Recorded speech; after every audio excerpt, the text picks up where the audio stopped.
Hello, everyone, and welcome back to another episode from the Girls Who Eat, Breathe, and Dream Motorsport. My name is Jamie. I'm your host. There are some changes for now, but I'm not alone today. I'm here with Saunders. Welcome. Thank you for joining me. Thanks for having me. No, excited to be on here. Yes. Before we start, go ahead with questions. I want to briefly mention last week's motorsport because it was a very busy weekend. We, of course, had Formula E in Shanghai, Formula One in Monaco, and we also had IndyCar. In the first race from Formula E, Mitch won, which brings him kind of back into the championship fight. So that's very interesting to see from my point of view. Definitely. I mean, yes. oh, sorry. Go on. You want to No, talk about the no, second go one? ahead.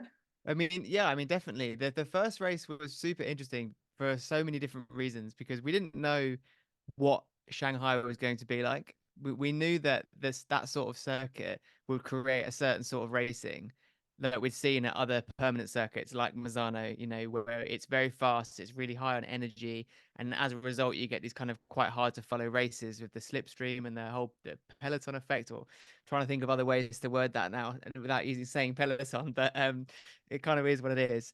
But then what actually happened was it wasn't as energy sensitive as we thought it would be. And it ended up being flat out racing for a lot earlier in the race than we were expected it to be. So then you just had this like really aggressive bit of racing where the people were changing positions a lot and people getting caught out in trouble. And you had, three people within the podium spots all battling into the last few corners for whatever the final for position was going to be. And then even at the end of it, you had all these potential penalties coming out of those last few laps. So it was just drama. It's a really action-packed race. And we were just on the edge of our seat for the last, like at least the last 5 laps as well. We didn't know how it was going to end. And then yeah, with the subject of Mitch, so interesting because Mitch drove a really, really good race. But the interesting side of it is that Nick Cassidy had more energy than him, like a lot more energy, like 3 or 4% at one point, behind. So he's just wanting to move up the order and he's asking the team, can I move up? And they're saying no, hold positions. He doesn't really understand why. So you could argue that with the energy that he had, Nick could have won the race maybe 3 or 4 laps earlier. So there was a bit of a team dynamic there, which we've all been waiting to happen. Whether it was going to a bit of a headache for James Barkley, the team principal. But ultimately, at the end of that first race, you've got Mitch winning the race, and then you've got Nick P3. So it's a really, really good result for the team. Loads of points. But knowing Nick personally, it's almost like if you're not first, you're last. Yeah, yeah. I mean, I was in Berlin also. I was like at the top 2 press conference, and I remember like he won, but also because of the kind of style of racing, he was not happy. Like he was happy he won, but also not really. Yeah, it's weird. I kind of understand his position a bit, but as a driver, I think it's different because you want to have a kind of a level of predictability within.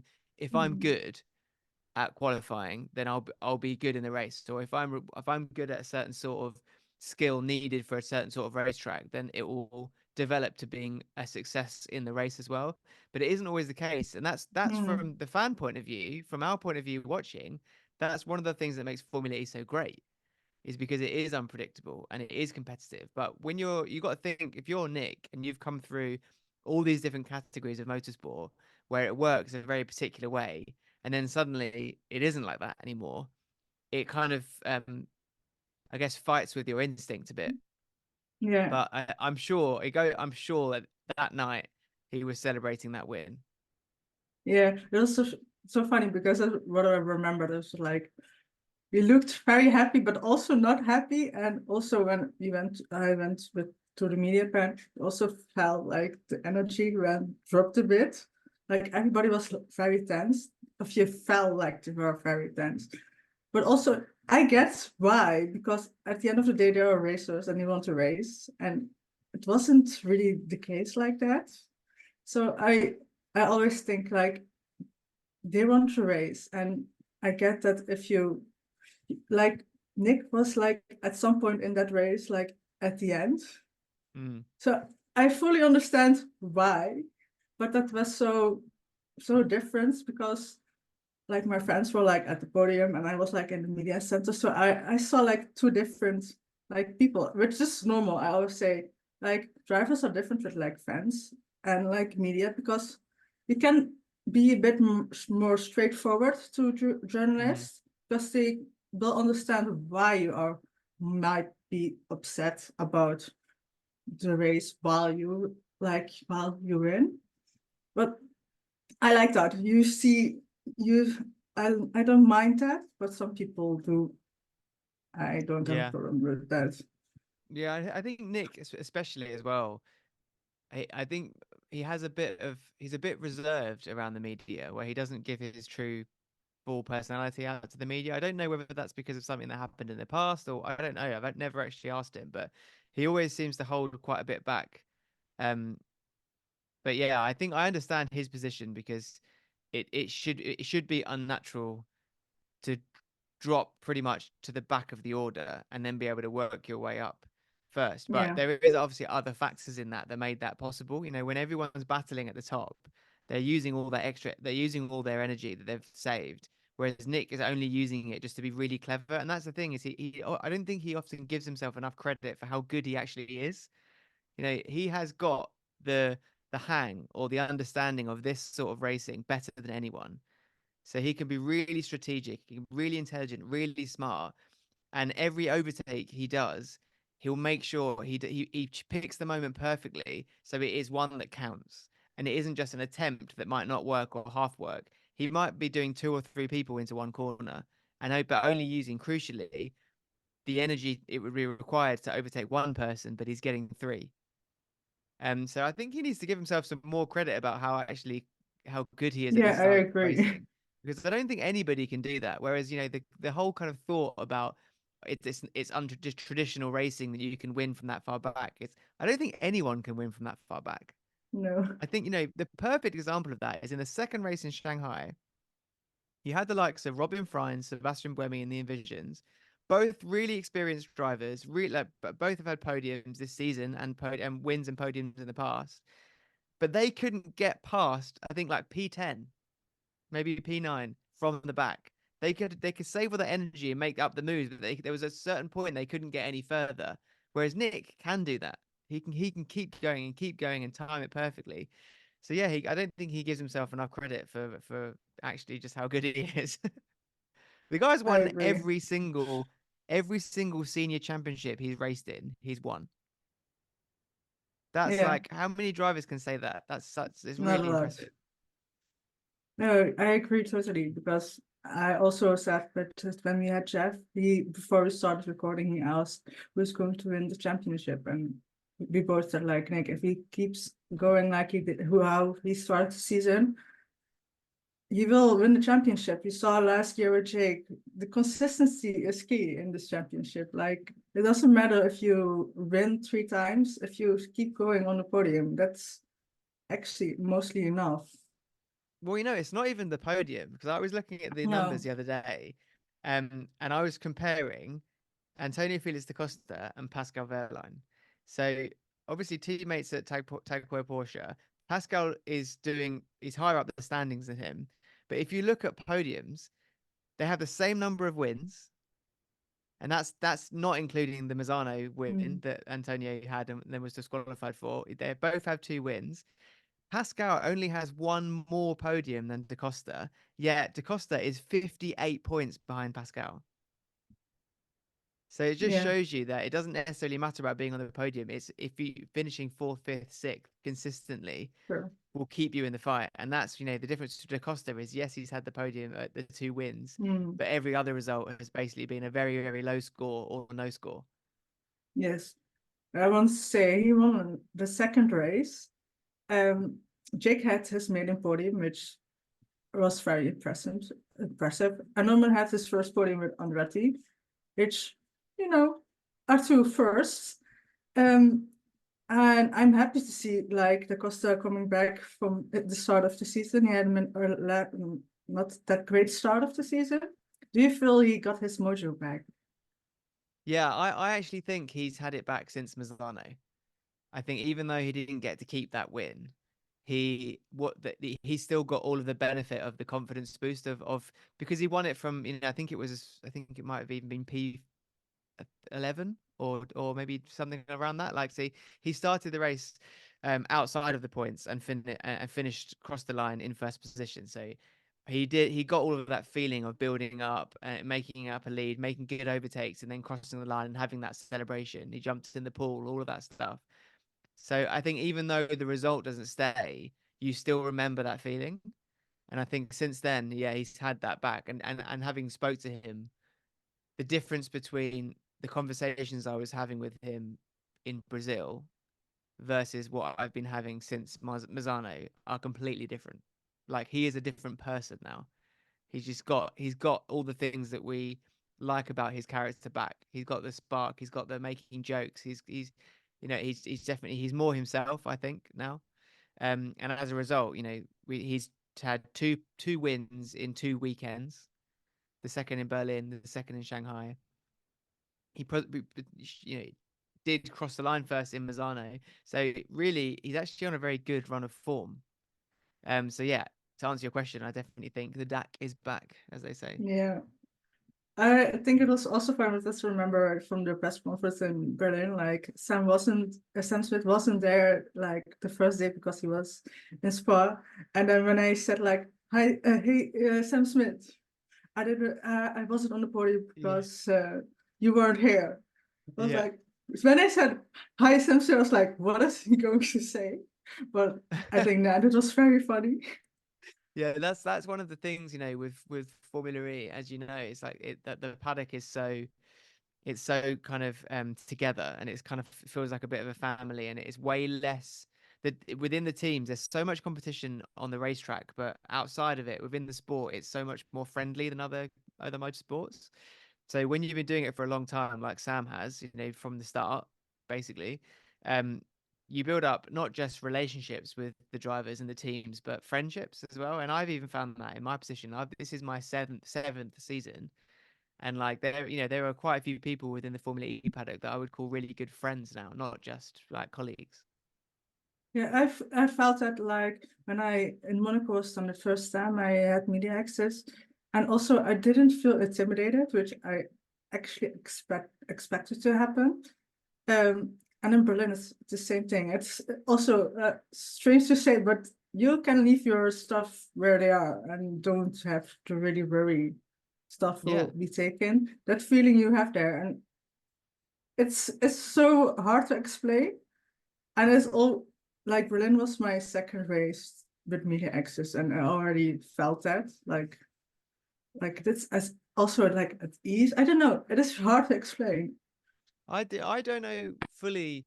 I mean, apart from the security side of it is one thing. It's just, it's a well managed event. But from the feeling side, I think I've always found that it kind of, even though it's a big championship now and the events are huge and everything's going really well, but it feels almost like a startup still, in the sense that everyone that works in it or wants to promote it, like, really cares about it. So that every win is a big win, and you feel every loss and everything. So to the point where everybody's in the same boat, everybody is enjoying the championship and wants it to do really well.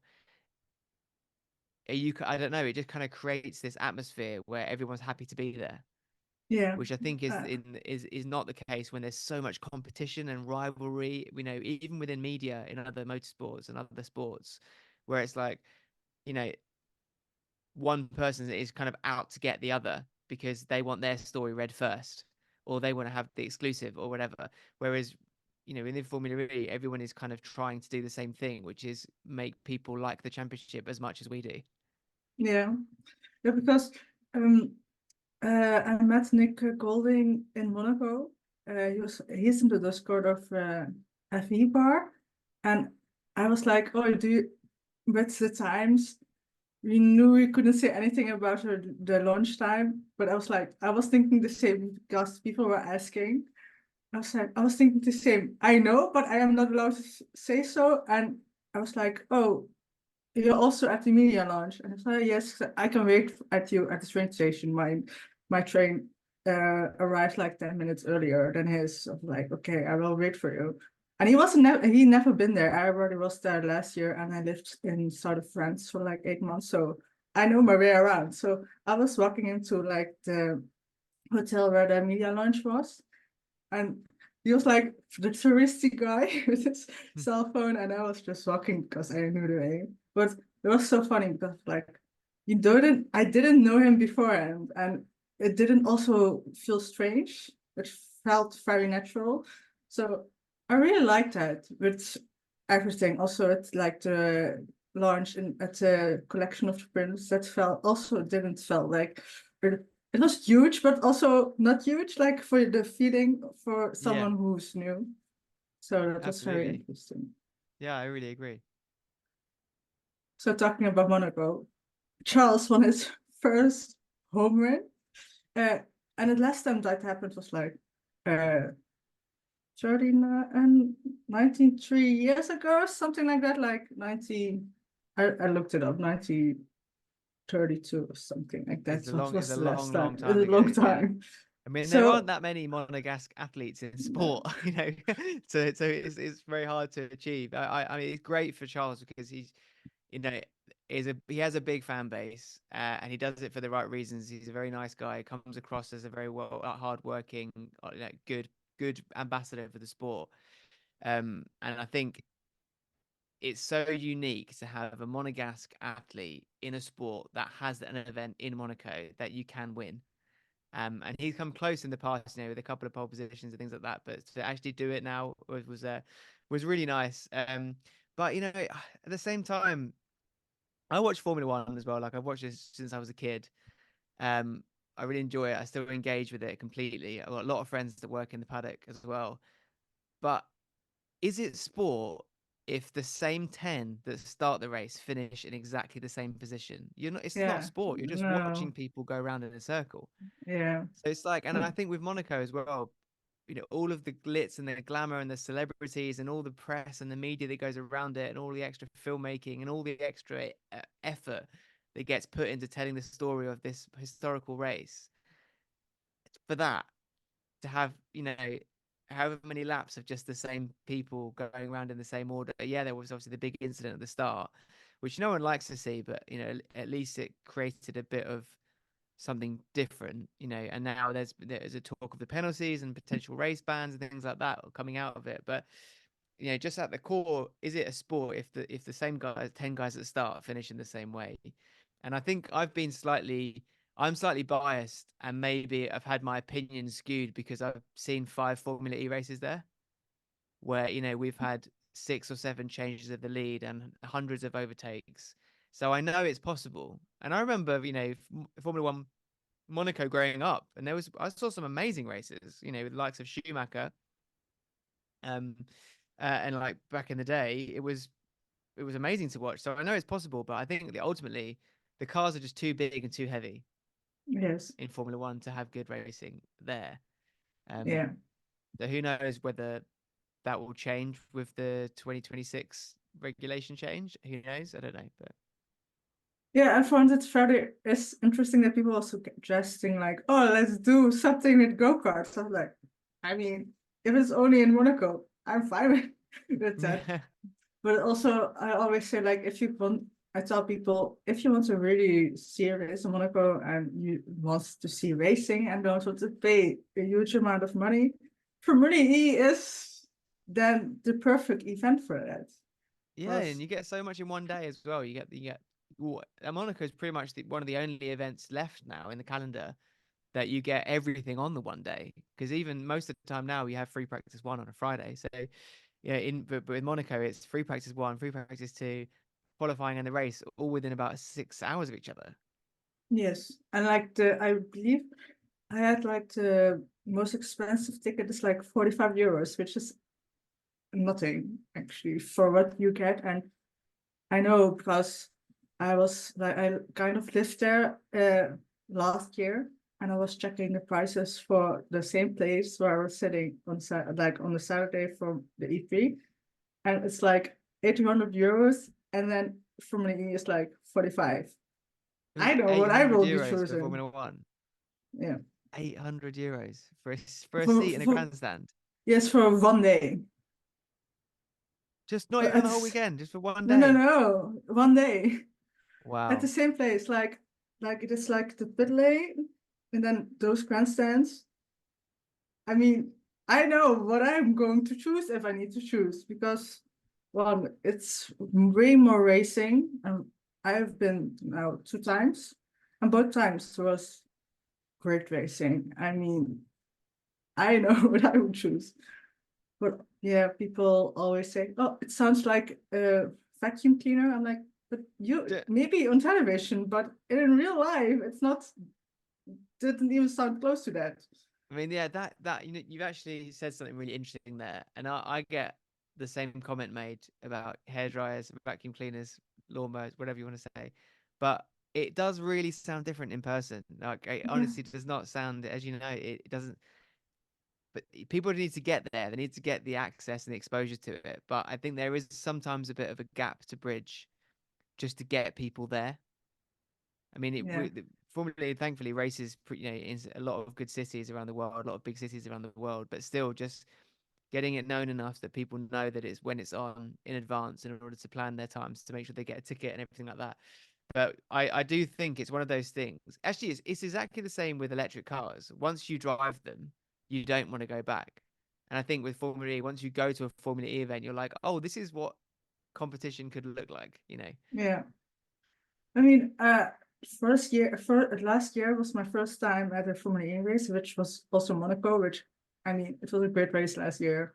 I mean, Nick won from like halfway, so that was really great to see. And also, like, it was my first race, and there was a lot of action, and they went 3 wide in the hairpin. So I was like, okay, I need to go next year, which I did. And also, I was like, I want to go to our all European races, which I didn't do this year. I planned, but that didn't happen. But I'm going to like the last 3 European races. So I just want to go Berlin and I will go to London. But if you don't want to go back anymore otherwise, because the price is very reasonable and racing as well. Yeah, it's Like, great. You get so much value, I think, for what you.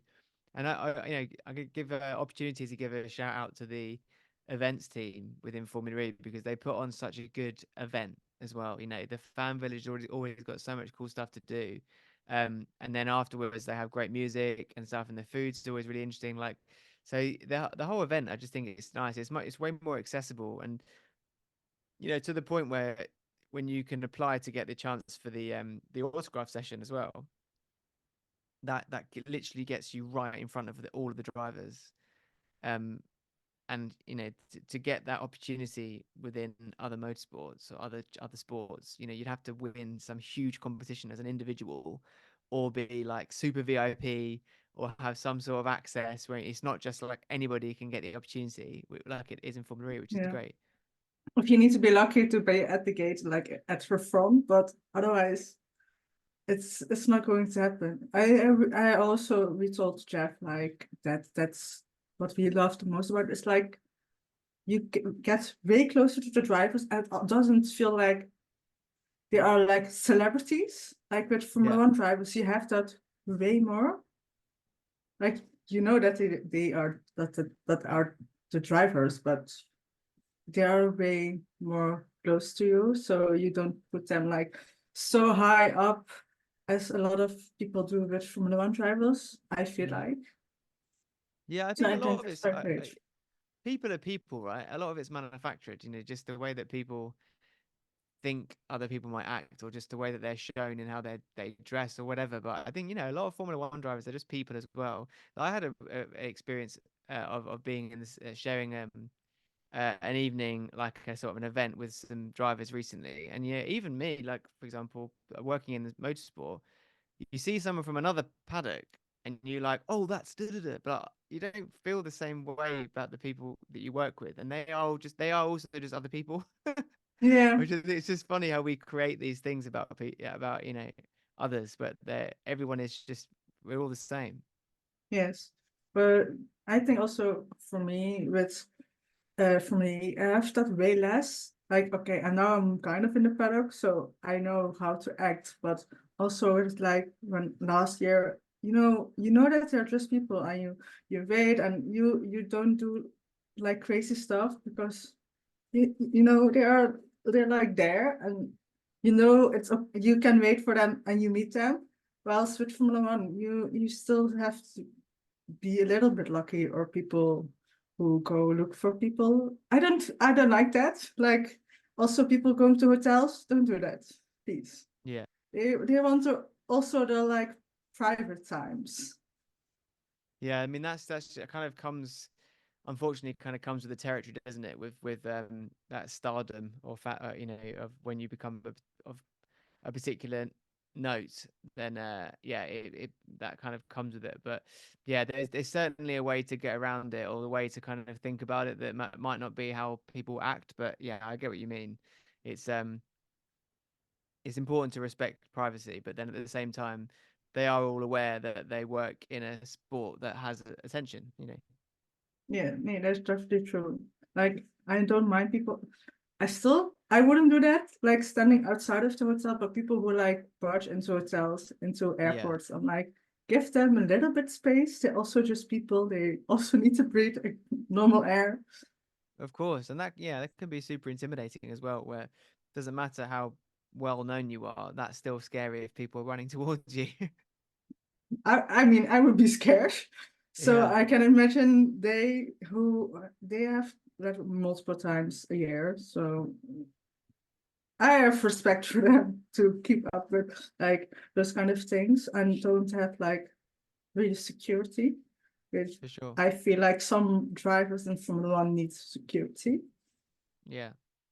Like I saw that video of Charles Leclerc riding his bike home from the racetrack, and I thought, yeah, Yeah. I guess this is his Yes. neighborhood for sure. This is how he would do it, but Yeah. it does seem a bit like that could easily go wrong. Yes. Totally. Because I was also telling my parents, I was like, I get why he's taking the bike. Why would he do otherwise? He's like, he doesn't live near the harbor, so the only way to get home is actually or by car, which is very hard at that point, Mm. Hmm. or by bike. So I get why he chose the bike. But Yeah. I think it's funny that people make it's like a video, and I'm like, oh my god, he's taking the bike. Yes, which would he have done otherwise? Yeah. He No. could have walked. I mean, I don't know if that's very safe for him, but Yeah. I would have chosen the bike as well if I was him. So, Same. and then we have had also IndyCar, which was a very chaotic but exciting race. And New Garden won the second time in a row for the big award, which who almost had it. I almost cried for him because I was like, oh my god, he has it. And then like in the last lap, he lost it. And like, that's sad. But Yeah, it was a great overtake there, wasn't yeah, it? For make it happen. It was one of those epic sporting moments where it all comes down to kind of the last few moments, and then something massive happens. And also, if he had got it, then it wouldn't have been that perfect McLaren P2 across all the yeah, I know. championships. I was thinking about that like later when someone posted, it was like, oh, oh dang, that's true. Yeah, which is good, and that also just shows you the the kind of the change that's gone through McLaren in the last few years. It wasn't that long ago that they were seen as, right down there with how the way that we would talk in terms of success, at least at that time, the way we would talk about like Haas now, or the way that we would talk about. I mean, in Formula E, it's hard to even say because it seems really competitive. But like a Mahindra or EIT, but even, yeah, they've won championships in the past, but they had a real period where they kind of fell off the pace a lot. Especially with Honda when Stoffel was racing with Fernando, they were really not a successful team at all. But now they're up there. They're not just the best of the rest. They are really pushing for podiums and race wins, and it's the same in all the championships they're in. IndyCar's really good package. Formula E, they're looking stronger and stronger every race, and then yeah, Formula One, it just seems that they are really getting on the toes now of the Red Bulls and the Ferraris. Yes. And also like we do also don't need to forget like McLaren just joined last year, which was Mercedes before. Yeah, So it's also difficult because it is the same, like kind of the same team, but a lot of like the same people on the team, but it's still a very different team altogether. And Yeah, I'd say so. Yeah. like Jake joined last year, this is rookie year. And we had Renee Rust last year, but now we have Sam, which I'm very happy Sam got the seat at McLaren. But yeah, it's sometimes people also like Nick coming back to from the E, Nick de Vries. Like people forget he's in the Mahindra. Like it's not like the best team in the championship, but for me, he's still doing great. I think Edo as well. They both are doing what they need to do. Definitely. I mean, Nick drove so well on Sunday in Shanghai and actually on Saturday a little bit. On Saturday he was leading the race at one point. Obviously he had to then give it up because of the energy, but then finishing in the points was really really good for considering the season that he had. And then he was really good in qualifying in the second race in Shanghai. Got into the a really good starting position, and then unfortunately it didn't end that way. There was a bit of an incident on the track, but it just shows that really good progression from him and Edo and in the Mahindra. But I thought it was crazy that on the Saturday in Shanghai, they're the first points that Nick has scored since he scored those points for Williams on that one day, that one race he stood in for in 22, which is That's actually, yeah, that's insane if you think about it. and no, and think about that. It was only a season or so before that that he was Formula E world champion, and then a couple of seasons before that, and he was Formula Two world champion. So like he's got he's won championships. He's a really really well decorated driver, clearly very capable, but he seems to at the moment almost only be remembered by those two difficult seasons.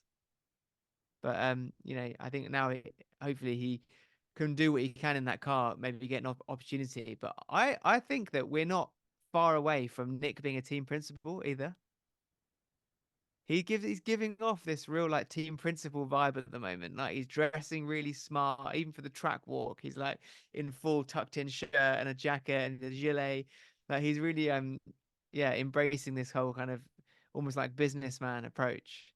So I don't think it'll be that long until he might follow kind of what maybe like a James Roster did, and become or even what Oliver Turvey's doing now, be a reserve driver, but also have a bit more of a role within the team, and then eventually become a team principal.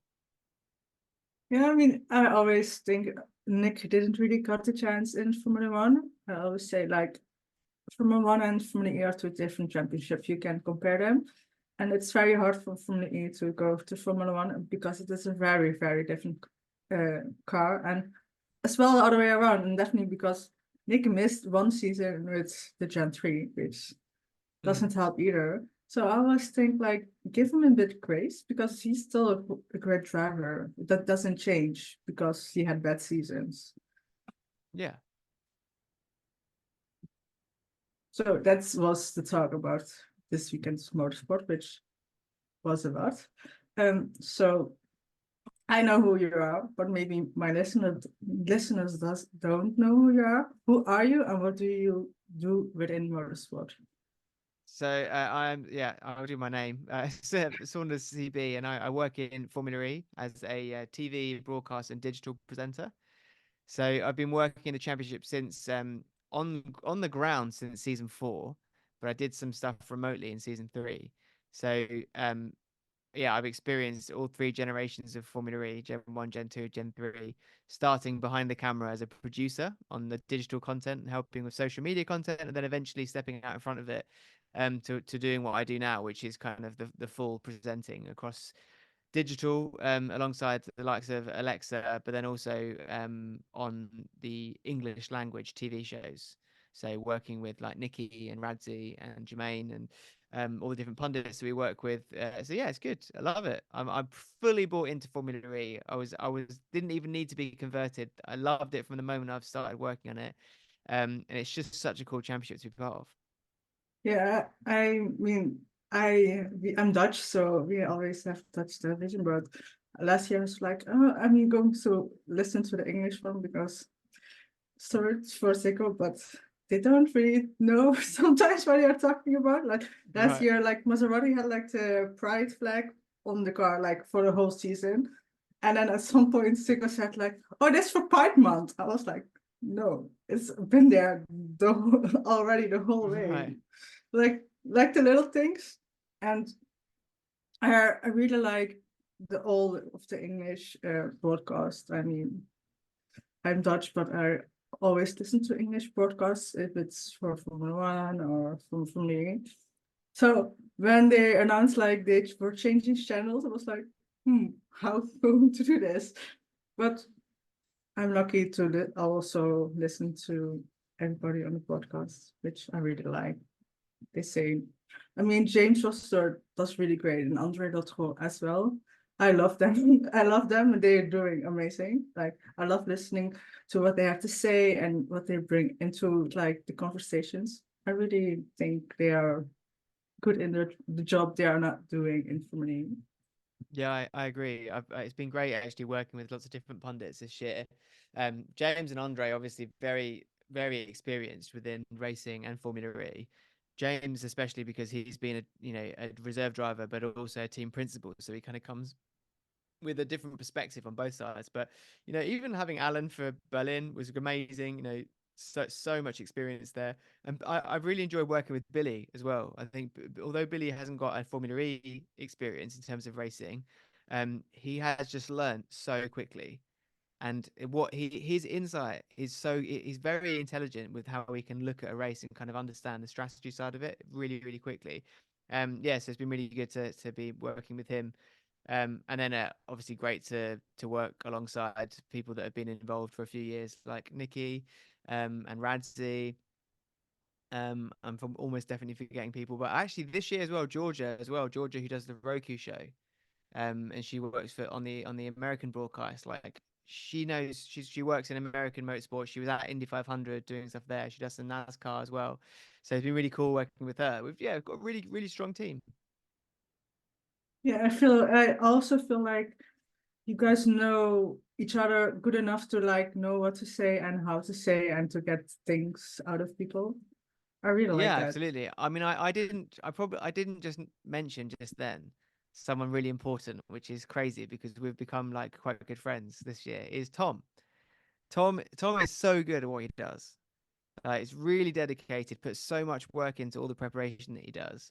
We're always having conversations, and he's trying to work things out and find different ways of saying things and help the broadcast and offering advice. And yeah, he's got a lot of experience in the world of motorbikes and the world of sim racing and things. But yeah, he is taken to Formula E really well. And he's hilarious as well. He has great little jokes on his commentary. So I really enjoy working with him as well. I believe you did more than just Formula One at Formula E at first. How did you come to Formula E? What did you do before that? Can you tell us a little bit about that? Yeah, so my it's quite strange actually, my sort of journey into Formula E, because it didn't come from another motorsport at all. Um, it came from, so actually before I was doing Formula E, I was a YouTuber. I was making travel content on YouTube. So I was making little videos about different travels. And it was my full-time job for about two and a half years, where I just make lots of videos and make a living that way, but then also work with different brands and airlines and make things and do that. All at the same time being a director and producer behind the camera for all different things like commercials or documentaries or digital content, whatever it was. And then, so yeah, basically a guy that I worked with working on football, had just got a job at the agency that was doing Formula E, social content, and he got in touch with me and said, "Do you want to come and work on this Formula E for a bit?" I said, "Yeah, okay." So I did a few bits remotely, and then the next season he said, "Do you want to come to the race? The first race is season 4 in Hong Kong." He's like, "Do you want to come to the race and we'll see how you get on with helping with the like social producing?" I was like, "Yeah, sounds good." At the moment, I was traveling a lot with all the content I was making for YouTube, and I thought, "Oh, what? This is a good opportunity to make content whilst I travel." So I went to Hong Kong. Must have done a good enough job because they asked me if I wanted to do the rest of the season. which I did. And then at the time, there was no digital presenter in Formula E. They used to have a guy called Mark Priestley, who's an ex McLaren Formula One mechanic actually, and now he does lots of guest speaking and presenting himself. He's a great guy.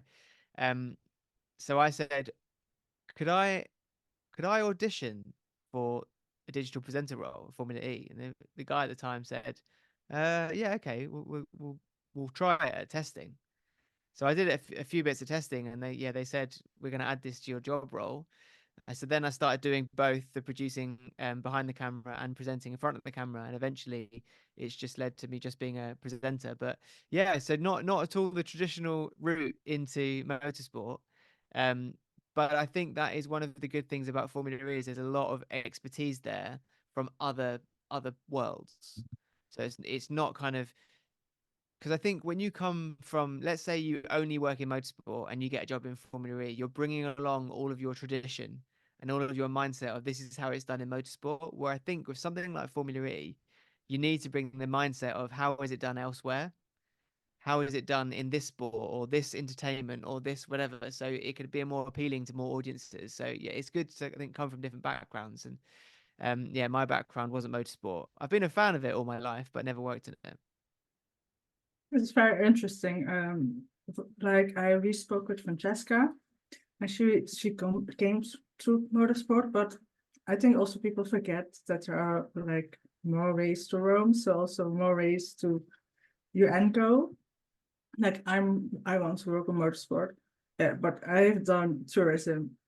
I work in hospitality for as long as I can remember, but also that helps because you can read people, like you can feel how someone, like if you can approach them or not, or you can speak happy or maybe a little bit uh like that those things.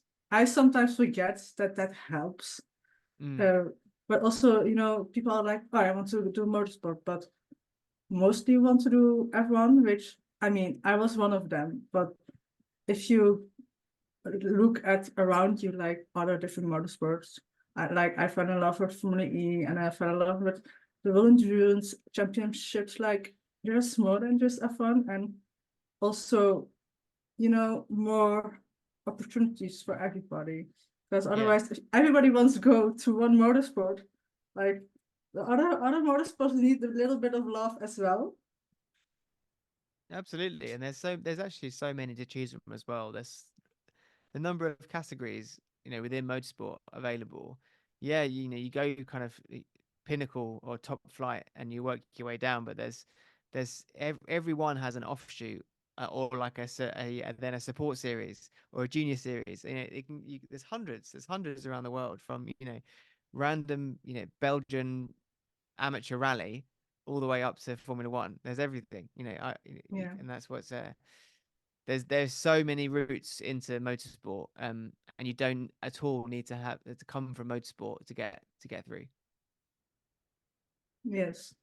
Um, we always ask because you talk with drivers. Um, do you have any driver interactions you loved or where you can speak about? Because not everybody wants to say everything. Yeah, yeah. No, definitely. I've been very lucky to share quite a few moments with drivers over the years. A lot of them in the racetrack and on the paddock. Some of them outside of the racetrack. A couple that come to mind is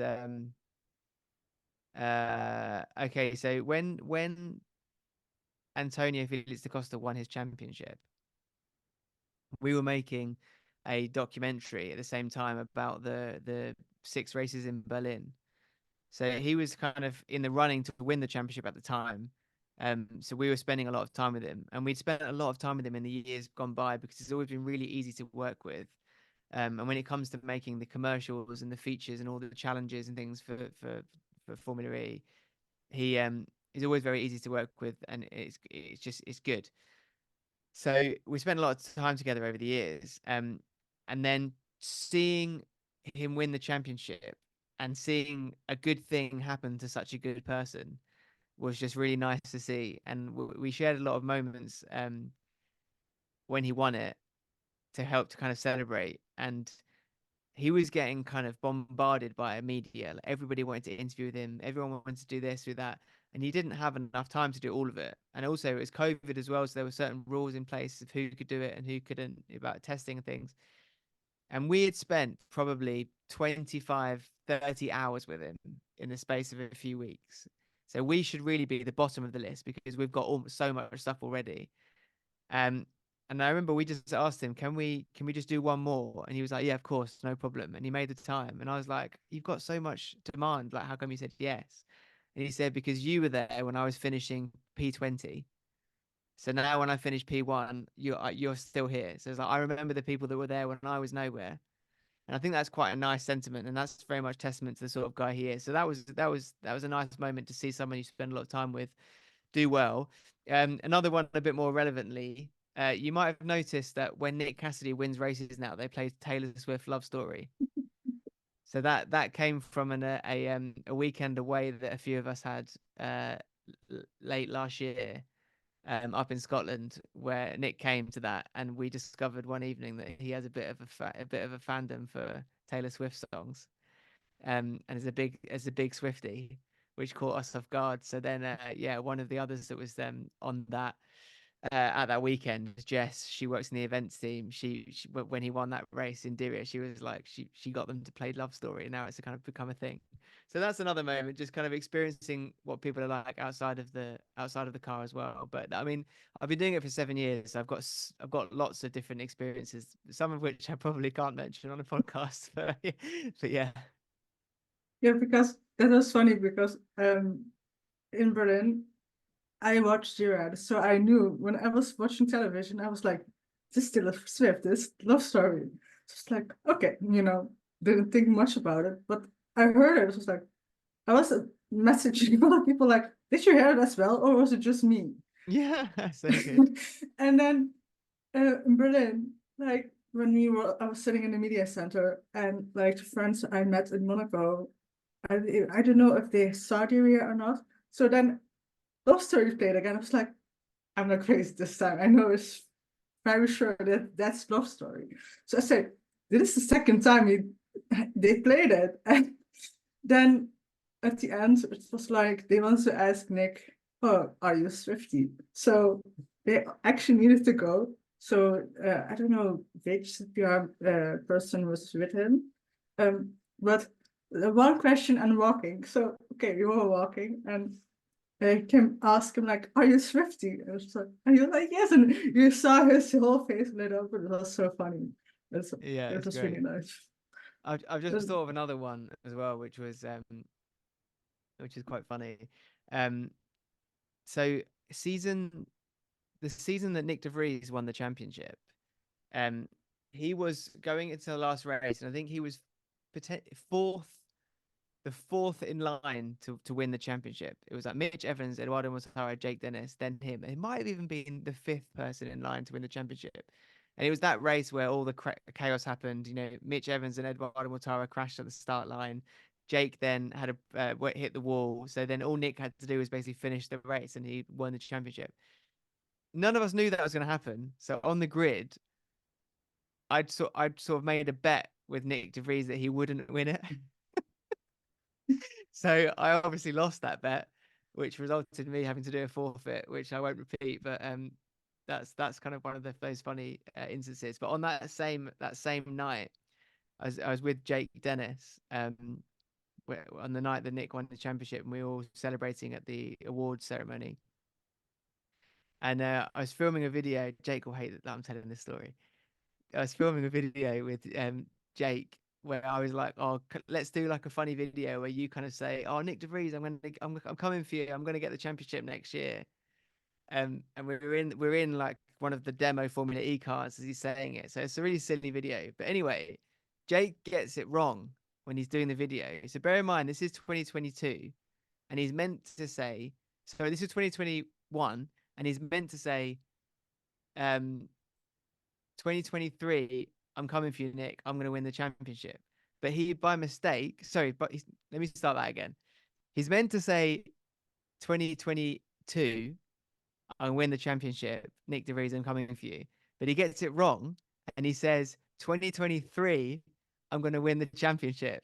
And he points at the camera. And then I remember when he did win the championship in 2023, I was like, no way, you got it wrong, but you actually got it right. I mean, he predicted it for himself. He predicted it, yeah, 2 years earlier. Oh yeah. I think um I will always think like people are very different, like as a person, as a driver. So I can imagine those things happen. Definitely. But also like when I was in the media center, I have a particular order how the race day or race weekend is going. That started obvious on Friday for me, with media day. But how does a weekend look like for you? So my race week starts on a Thursday. Sometimes it starts on a Wednesday, but mostly starts on a Thursday with the media day. So this is where we do a lot of our digital filming. So Alexa, Katie, sometimes John and I will do like a preview of the race week, which goes on YouTube. You do lots of different driver interviews, lots of different like challenge videos, things for social media. And occasionally I might do some pre-recording for the broadcast. So some VT filming or different feature filming or whatever. But then from Friday, it's more filming, and then I do the press conference on a Friday, and then it goes into a free practice one show. So from that, that's rehearsals for the broadcast straight into the actual show, and then the post race. Occasionally, a lot. Last year, I did a lot of commentary for free practice sessions, but I'm doing like a kind of pit lane reporter role for this season. So that takes me to the end of Friday, and then yeah, race day Saturday and Sunday on a double header is first thing in the morning. You're in nice and early, usually by about 6:30, 7 a.m. for free practice two. So I'm pit lane reporting for free practice two, and then that rolls into qualifying. Well, I'm pit lane, I kind of do some interviews for qualifying at the end, and then we do the autograph session, which is kind of like an Instagram live, which also goes out on the screens around the event and the grandstands, where I talk to all the drivers in the pit lane. And then before you know it, having just had a very, very quick lunch, it's onto the grid for the last little bits of filming on the grid and then into the race show and the race, where I kind of act as a pit lane reporter around strategy. So Tom and Karoon and whoever, I didn't mention Karoon earlier as well. It's been great to work with him as well. Um, Tom and Karoon or James or Billy will throw to me in the pit lane, and I'll give them an update about someone's strategy, what to look out for in the next few laps, that kind of thing. Kind of similar to what I guess if you're new to Formula E and you know Formula One, I guess my role is similar to what Ted Kravitz's role is in Formula One. Um, that kind of like expert on the ground who's got his finger on the pulse kind of thing. And yeah, post race, we'll go straight from the race into the press conference to interview the top three drivers. And then that's race day over. And on a double header, you get to do it all again on a Sunday. Yes, it sounds very, very busy and hectic. I It was is. like, in Monaco, it's like all very much apart. Like, I think that's stressful, I feel like. It can How be. It can stressful, be. yeah, how stressful is it for you to be like at place at a certain time and like maybe people are walking in front of you or that kind of stuff? Yeah, it can be quite stressful. It can be quite intense, but at the same time, I really enjoy being there, and I enjoy the job I do, and I really like being able to represent the sport in different ways, and I get a lot of passion and excitement out of trying to make other people like Formula E as much as I do. So that the ability to do that and the kind of it takes away it kind of pushes the stress to the side. And yeah, I might get it kind of turns the stress and intensity into like excitement and a buzz. And also like working on live TV and live digital is a different sort of like energy. You feel like I don't know, it's really exciting and there's a lot of energy flowing and you kind of like operating at 100 miles an hour and it's just yeah, it's just very there's a lot of adrenaline.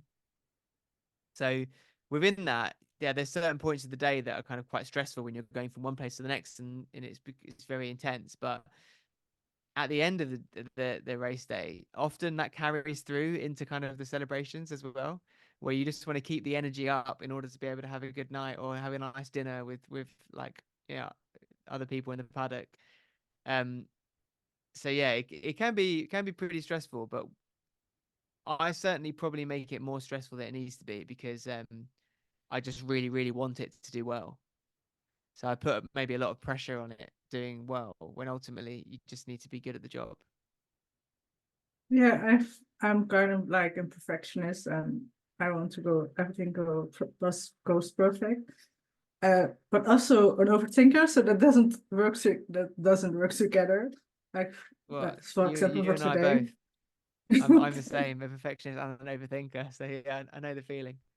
Yeah, because like for today, I want to go that it goes well. Like, and you're not just someone, you're someone within the paddock, and I was so nervous beforehand, but I always think like it's also good to be nervous and a little bit stressed because it also means it means something to you. Yeah, yeah, exactly. Yeah. Why? You don't need to be nervous. It's like we're two Formula E fans having a conversation. Yeah, that's true.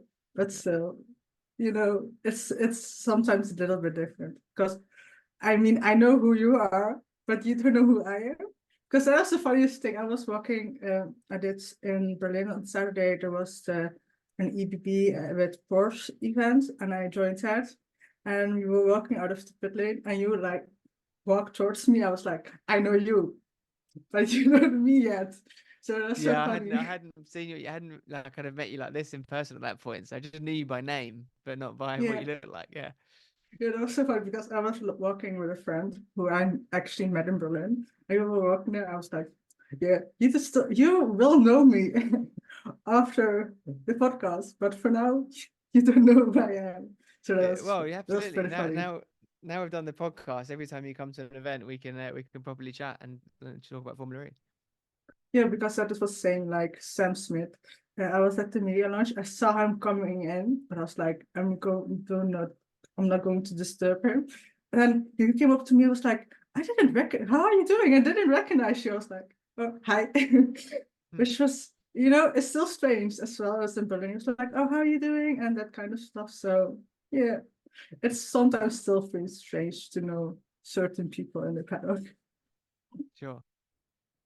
Um, I mean, I have goals for myself. Do you have any goals regarding your future in motorsport? Oh, do I have any goals? I mean, I think I don't try and set too many targets around specific things because there's so many things that can change in a live sport, like Formula E or like motorsports. So I think if you get yourself set on a particular thing happening, you might stop something else just as exciting happening or coming your way. Like if you focus too much on one thing, you might not even notice that there's another whole path that might be better for you. So I don't have any specific ambitions. I think there's certain things that I would like to be doing more of, having more opportunities to talk about certain parts of the championship on different TV shows or on different, different types of content. But even that, it's important just not to get too kind of fixated on specifics and just try and be in the right place at the right time and do the best thing you can at the job and be the best version of yourself that you can be. And then most importantly, what I'm really trying to tell myself at the moment is just be grateful for the opportunity, just be grateful for the experience, and just enjoy this really cool, unique opportunity to being able to be traveling around the world with this like clean motorsport that aligns with a lot of personal values I have about sustainability and living more sustainably. So it's quite rare to be able to have a job that aligns with core values that you have. So I'm just trying to be a bit more aware of being grateful for the opportunity. Yeah, understandable. Like I mostly set goals like what I want. If I have a podcast, what kind of guests do I want? That kind of stuff. Like, of course, I would love to have like 1 million followers, but that's something not like very, yeah, like the reality is that people need to follow you, so it's hanging in somebody else's hand and not in yours. Yeah. That's what I think. And also, like, I remember the chat when I walked like from the train station to the hotel where the media launch was. Like with Nick, he was asking, "How is the podcast doing?" Like, the podcast is the podcast. I love talking with people, and I think that's more important than how great it is doing. Like, it's also networking, and with people, we always say, and I will say this again, is networking within motorsport is so important. People forget that sometimes. Like a degree is Mm. great. I mean, in some aspects you need to have the degree, but it's so important to know people who are willing to help you. Definitely. Yeah, not just Because motorsport as well. Yeah, that's just one of those kind of slightly unfortunate facts of life is that a lot of things come down to who you know as opposed to what you know. Um, and yeah, yeah. yeah, because I don't know, people always say, "Oh yeah, I have this and this degree," but they also want to have a paid job immediately, but forget that you also can volunteer for things like the podcast and the page and things like that. And the people we have on the team, it's voluntarily based because one, I wish I could pay them. Like, so want to say that first, but you also learn from things Mm. which you wouldn't have the opportunity otherwise if you only go for the paid job.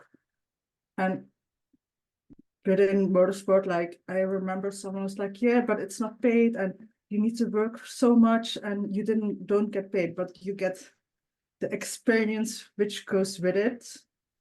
I think people forget it always. Yeah, I mean, it's definitely another side of it where people take advantage of that, but that's kind of what I did when I started out. I did a lot of things just for the opportunity and just made sure to meet a lot of people. I think sometimes as well the phrase, it's not what you know, it's who you know. People kind of take that negatively, like you don't have the option to meet people. Like, like you'll only know them if someone introduces you to them, or you only know them if you already know them. But it's not the case. Like you can meet people in all different ways. It's just like doing what you do. Yeah, what you did originally when you started this, you put yourself out there. You put yourself into opportunity. You stepped outside of your comfort zone, and you're meeting more and more people, and as a result, more opportunities will open up. That's just kind of how it works. And it's just sometimes it's people need to get over that kind of daunting idea of putting yourself outside of the comfort zone. But as we said at the start of this call, at the start of this chat, all good things come out from outside of your comfort zone. Yes. Yeah, I think also like sometimes I don't get answers from people, which I get. I mean, it's people are busy, but like with you, as I reach out again and keep following up, and that helps. I think that people forget, like, if you can find an email address, just try to email them. You never know the answer. I always think like that there are two things which I always start my emails with. It's like if you don't ask, you don't know the answer. So if Mm, you just ask, you never know what the answer might be. And it's the same like with Jeff and with other people. We reached out and we got an answer and we had the opportunity to talk to very amazing people. Like if you don't try, you never know. That's absolutely. that's how I feel like always. Like Yeah. me saying this, there's another question we a lot of ask mostly is what is the best advice you have gotten and what is the best advice you have given? Best advice I've gotten versus given. Um, I think the one that I've been thinking about quite a bit recently, is not so much advice, but more of a perspective or a way to think about something, which is it's quite a famous phrase, but the phrase is that comparison is the thief of joy. So the idea of trying to say I want to be more like that person or I need to be as successful as that person is only taking away from your experience of actually getting there. and all the fun and all of the excitement that comes from that journey. Is you're just concentrating so hard on being something else. You're not actually enjoying one what you are, but also the things that might happen to you. Like I said earlier, about being aware of those other opportunities that might be around outside of the one that you're fixated on. Um, so I think that's important to have that. I think if you have the ability to do something that you're passionate about, it makes it so much easier.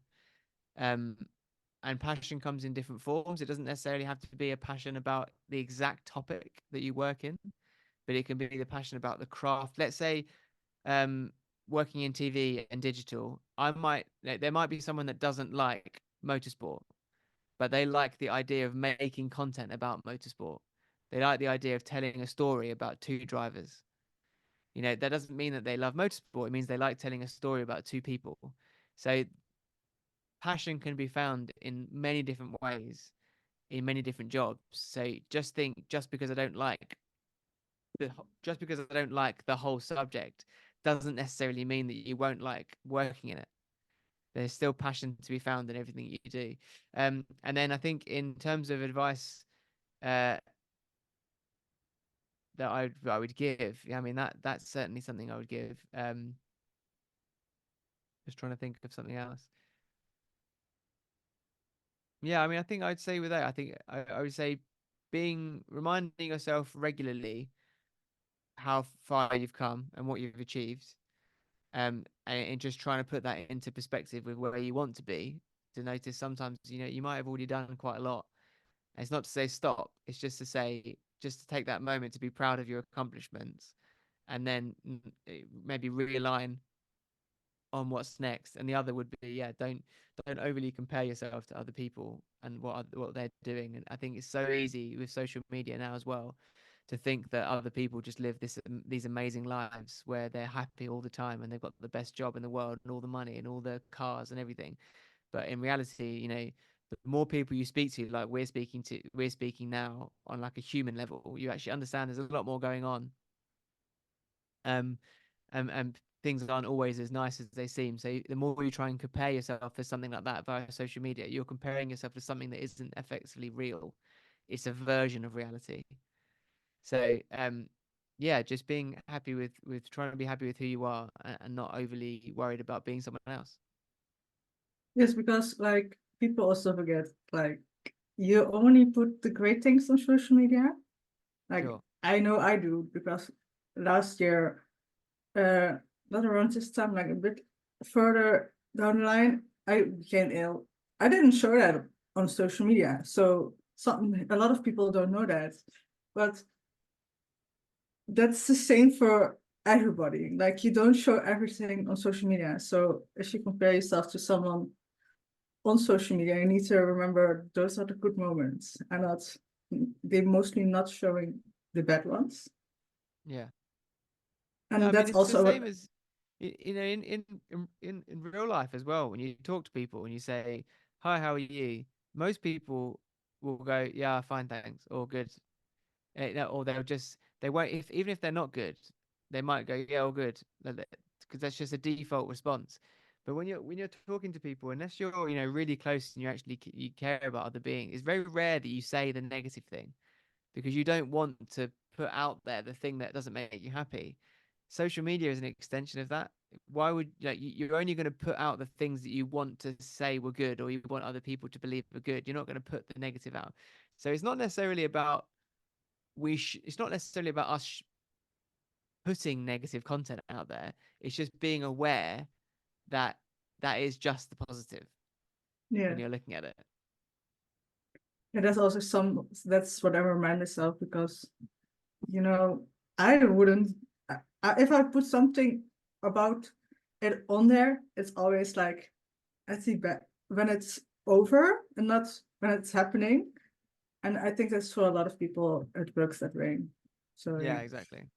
Yeah, and I think that working in motorsport as well, you see a lot of other people working in motorsport elsewhere, and you can easily compare and say, "Oh, they do this, they do that." But just try and remember what you're doing. And are you happy with that? Do you feel accomplished? What have you achieved? What would you like to achieve? Yeah, I agree. is there someone you look up to? And if so, who is that person and why? I mean, there are lots of people that I look up to, mainly just through their character, not necessarily because they've achieved something in particular, but just because I believe that they offer something to society or they offer something to other human beings. Or they're very good at doing a certain thing. I've been really, really lucky to work with um, a lot of people that I would say I admire, both inside and outside of motorsport. You know, on the presenting side, people like Vernon Kay, who is just such a really good guy, such a great personality, and has given me so much advice. So you know, someone like that. But it's people within, you know, other presenters that I've worked with outside of motorsport, like people like Dan Snow, who's like a history presenter in the UK, who's just really experienced, really good guy. But you know, ultimately, any I don't admire an individual because of, you know, one particular thing they've achieved. It's like I said, it's like their character, what they represent. So like, I could easily look at David Attenborough and say, I really appreciate what he's accomplished and the style of his craft, the way that he can make people kind of hang on every word he says with his voiceovers, and he can be the voice that makes people care about wildlife. Anyone that has the ability to make people interested in important issues and important factors, you know, be it you know, anything related within sustainability or climate change or conservation, anything like that. I really, really respect people that can do that.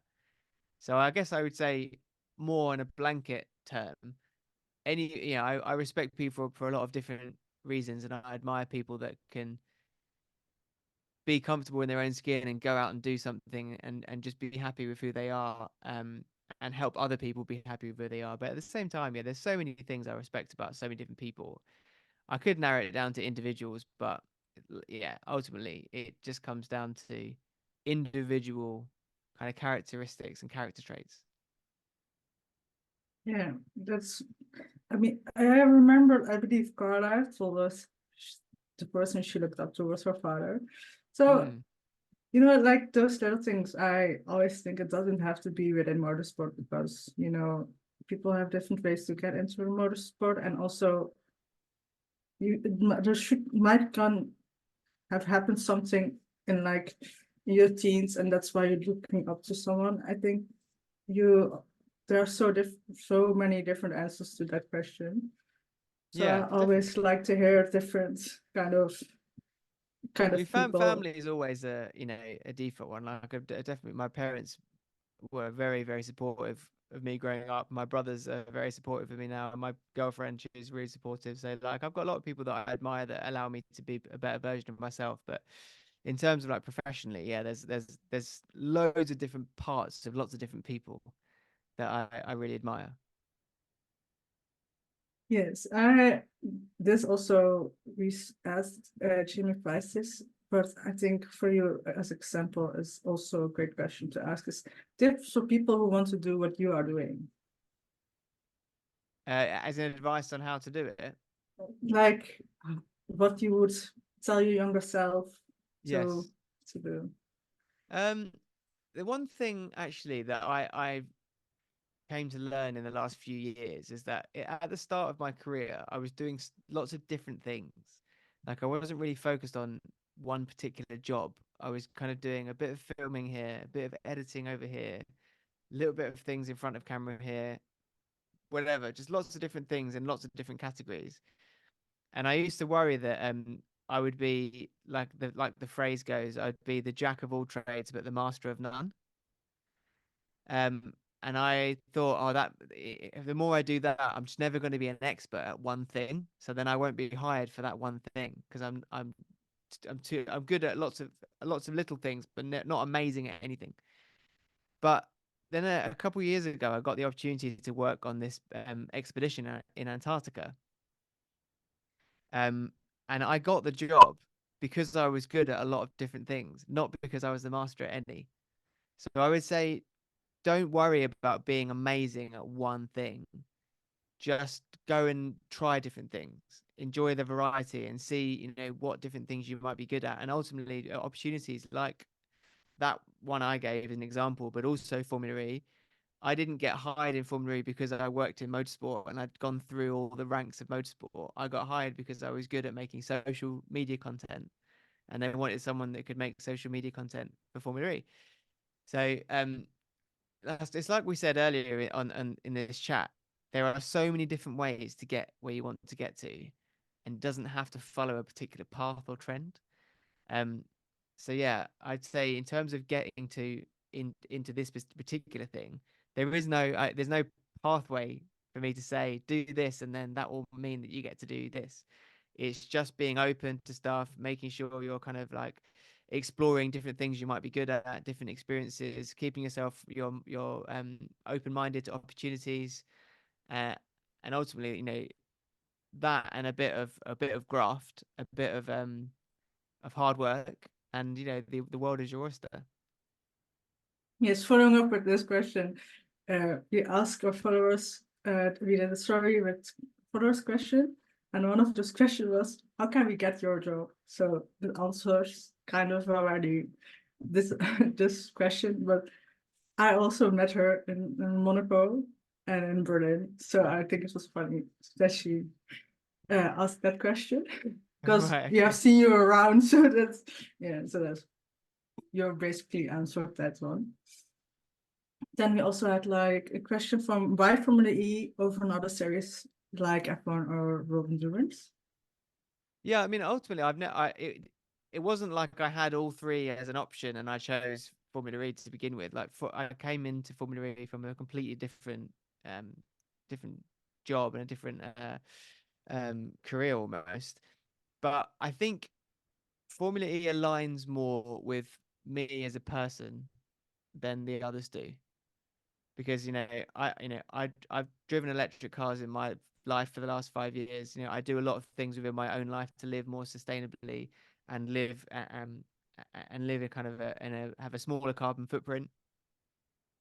And I think the two together just creates a bit more of a connection with Formula E than the others would. Like I watched the others. I definitely still watch the others. I watched Formula One all growing up. I still watch it now. I watch a bit of endurance mainly because I have a lot of the drivers in Formula E also race in it, so I kind of want to make sure to see how they're doing. But in terms of working in it, like I did the 6 hours of Silverstone making a documentary a few years ago, and I just found like I didn't enjoy it so much being in it than I did watching it from as a fan. Whereas I think Formula E it aligns itself a bit more with things that I like as a person, so I enjoy the experience probably more than I would the others. And I think Formula One is like so intense. Like your time away from home is crazy. Like the hours are really crazy, and then within inside the paddock is like fiercely competitive, even to the point where like I've heard stories of people that work for teams, not necessarily drivers, being told that they can't be friends with people from other teams because what if you share some information? Well, I mean, I don't think it's as bad as that as it used to be, but it definitely used to be that bad. And I just thought, well, that's not at all. That's not the environment I want to work in. And also give up all my time from being away from friends and family to be in that environment. So sure, it's nice to have big audiences. And work in the pinnacle of something. But I think like electric cars and everything that's going on there, it is the future. So to be part of something now in its first 10 years is really exciting. I think it's a different sort of interest that you don't get with something else. I think with the others you'd feel like an outsider for a lot longer than you would with Formula E. Yes, because I feel like you travel so much with each other, like also in F1. You don't see any other people outside of that mostly time of the year. So it's very natural to become friends with other people in the same paddock. Yeah, definitely. Um, there's actually a question from someone out of my team. How did you know your career was the one so that you know you were like on your place feeling this is my career. Oh, I mean, I still don't know that now. I just think you have to kind of enjoy the moment a bit and see where life takes you. There's certain I don't just do Formula E, I do other things as well. Um and things that are not even remotely close to Formula E, like completely different things outside. And for me, it's always been about the variety, like by doing different things in different areas and different subject matters. It kind of keeps me stimulated, and that includes not just being a presenter, but by being a producer and a director as well, and working behind the camera. It just keeps things varied, keeps things interesting. So yeah. I mean, I hope that what I want to do is something I want to do. But I fully understand that you don't, everything is, not everything is nice, but that's people, I feel like people think you know when it's your career, but you only know when you have done something. You don't know beforehand. So Yeah, like, I completely agree, and it's actually kind of what we said before, is that there's different ways to getting to that point, and if you fixate on getting to the end, you forget you ignore the journey. You just and then you don't enjoy the moments to get you to that point. And also, I think like it's about thinking about something in a different perspective. So, for example, I love Formula E. I like motorsports, but I'm not going to say that I dreamt of being a presenter in Formula E 10 years ago, because that isn't true. But I've always been someone that likes to tell stories and have people interested in the things that I'm interested in. So, but by kind of um, default, it means that me as a presenter trying to communicate Formula E, that thing that I like doing is useful. And it just so happens to be that Formula E aligns with a lot of my values in life, so that I have a lot of passion around it, and I'm obsessed with it to the point where I do all of the statistics, and I'm really into all of the like the nerdy side of it. Um, but yeah, like it's I don't think it's necessarily about saying I want to do this exact thing. It might just be that you enjoy doing something professionally, or you enjoy the idea of being able to make content or take nice photos or talk to people or write articles or whatever. But it doesn't necessarily mean you have to focus on I want to be an article writer for Formula One. Just what do you enjoy about the process? That can apply to many different things. yes, because I like also at school, like people are saying, yeah, but you just need to finish school. But what if you chose something you thought you liked, and then you will think halfway through the journey, you're like, no, this absolutely not for me. Then is there something, if you need to have the degree for, the better thing is just then to stop and do something else. Because Yeah. one, if you like, if it's 4 years and you see, okay, after 2 years, it's not for me. You don't go to waste those other 2 years, because instead of doing that, you can choose to do something you might like, but you only know if you have done it. I feel like people forget that, and they need to give praise to people who like will quit after a year or after 2 years, because Hmm. I don't think it's also not good for you mentally to then push through and you're going to do something you really don't like, Mm. because I think you will see that in your work. If you don't like it, for me, like, I love to talk with people, and I've done tourism, and I worked a lot with people. But if you don't like that, you only know by doing so, and then you learn, okay, this is not for me. I'm Mm. going to do something else. Yeah, So do what makes you happy, or do what stimulates you, or if not, do what you need to do in order to be able to do the thing that stimulates you and makes you happy. So, for example, the one phrase I always like to say is that you work to live, not live to work. yes, I So agree with that. if you can make the work side something you're interested in, that's amazing. But it doesn't mean that's the be all and end all. If you can't do that, then just look at it differently. work in order to do the thing that makes you happy. Yes, I agree with that.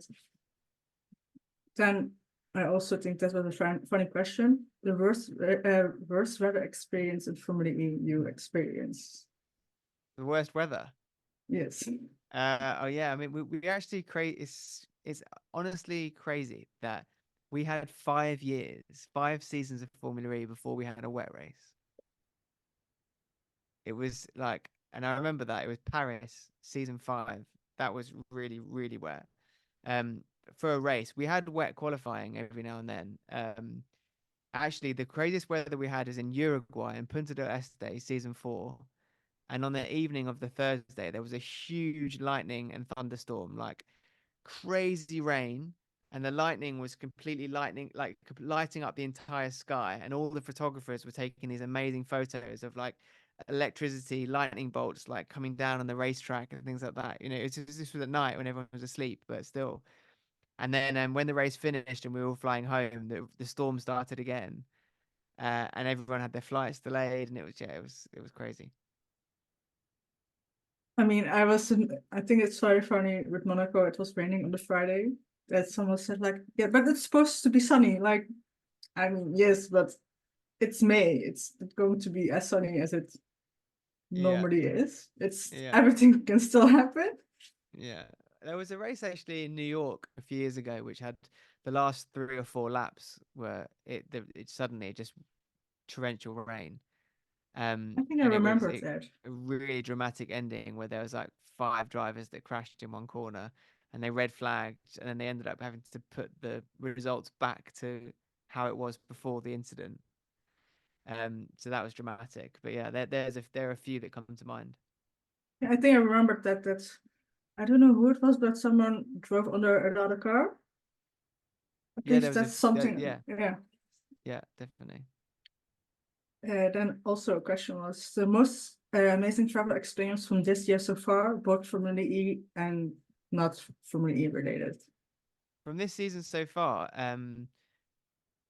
I would actually say Shanghai from Formula E's perspective. Obviously the race and the racetrack was really impressive and really cool, but I liked the city a lot more than I thought it would. I mean, I only just got back this morning. Um, I stayed there for a couple of days, and I just thought it was a really cool city. So I really enjoyed that. Outside of Formula E, I'm lucky because in some of the other work that I do outside of motorsports, I get to travel to some interesting places to present and make content. And I got to go back to Antarctica earlier this year. Um, so that was the other greatest one from this year, just being in Antarctica again and experiencing all the wildlife and the really interesting landscape. Yeah, when this person will say like, I've seen their Instagram stories, I'm not jealous. So Yeah, I'm very fortunate to do what I do and be able to call it work. But it just goes to show you that following your passion and following your interest, there's all of that is possible. and then the last followers question is, when is the podcast with Dan starting? We're Dan Tixon. Excellent. Oh, I don't know if that would be allowed to be made. I think it would have to be unfiltered if we did it, and then I think it might get us both in trouble. Um, that's very funny. Great question. Well, I don't know about that, but we do a podcast on Formula E called The Added Lap, and we've got another episode we're actually filming next week, and there's more coming in this season. But maybe we should get Dan on that, and that could be like a little introduction to it. Yeah, I think it's so funny because I was shadowing Kim in Berlin, and on Saturday the crash with Lucas happened, and Kim asked him about that. Lucas said he T-boned him, and then you saw him thinking, I need to be, I will say what I'm thinking, but also I can say everything I'm thinking, which was Yeah. quite funny to witness. Yeah, he's great. He's good value. He says it how it is. I actually learn a lot from Dan in terms of like how drivers look at things in Formula E, because he just will tell you how it is, and then you go, oh, okay, so that's actually how that works, or that's how a driver thinks about that when they're racing. So then when I do my job, I have that extra perspective to make it a bit more accurate.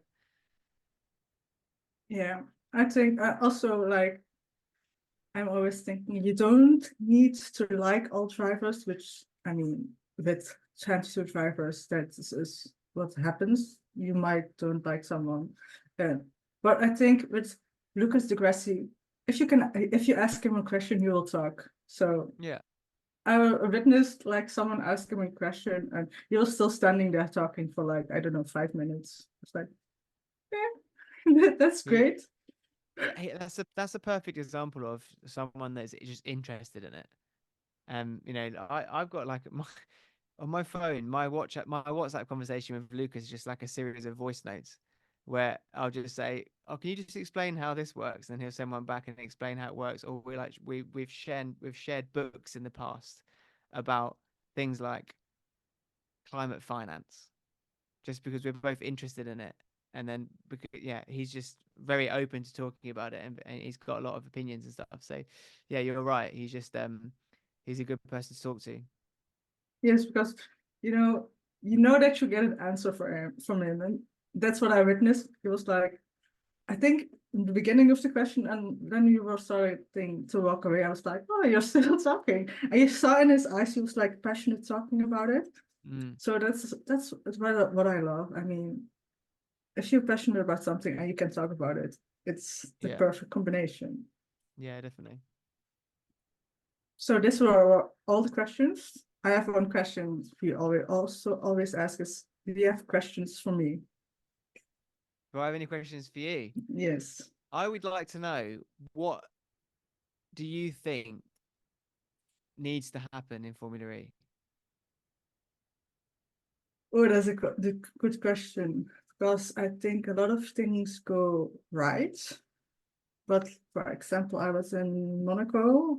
I had media access, but also had like grandstand ticket and the autograph ticket. Um, and it was so chaotic in the pit lane in Monaco. It was so busy. I think the thing is, with Monaco, the fan village and the pit lane, it's very far from each other. But the waiting area, we waited until the time the ticket said we had the autograph session. But you also still need to walk to the pit lane. Hmm. Then we still needed to go to like security. They were checking bags and that kind of stuff, which takes you 5 to 10 minutes if not everybody is like fast um with showing the stuff, and they were not fast enough with checking. So instead of like 30 minutes, you had like 20 minutes, and those 10 minutes you need in that pit lane, because we walked to the back and then walked forward because you need to go that way anyways. But we still didn't get everybody, because also people were, I'm not sure, I haven't seen it, but people told me that people were let in without like wristbands and without like a pass, which also means there are way more people in there than there should have been. Mm. Um, so that wasn't really, for me, it didn't really work. And I was the year before that, kind of the same thing happened, but we had more time. It was not that chaotic as the year before. So I was like, something didn't go well there. So I think that could be better from my perspective, my experience. But also with, close racing is nice, but if I'm stressing too much about what is happening, it's also not great to watch. So like the peloton racing, it is okay, but it could be less. You know what I Yeah, mean? I think that's kind of, well, yeah, I think you're right, and that's probably what's going to come with the future seasons of Formula E. It's going to become a bit more somewhere in between the two. Okay, let me just rephrase that question then. Similar question. What do you think Formula E's biggest barrier is to new fans? I don't know. I think I have seen a lot of, for me, I really needed to pay for Seiko anyways to watch Formula E. So for me, nothing's changed. And like I always also look at the business aspect to things, but I understand the frustration for like a lot of UK viewers that they now had to pay for Hmm. for something which normally they didn't have to. Um, So I think also in that there's like a middle way.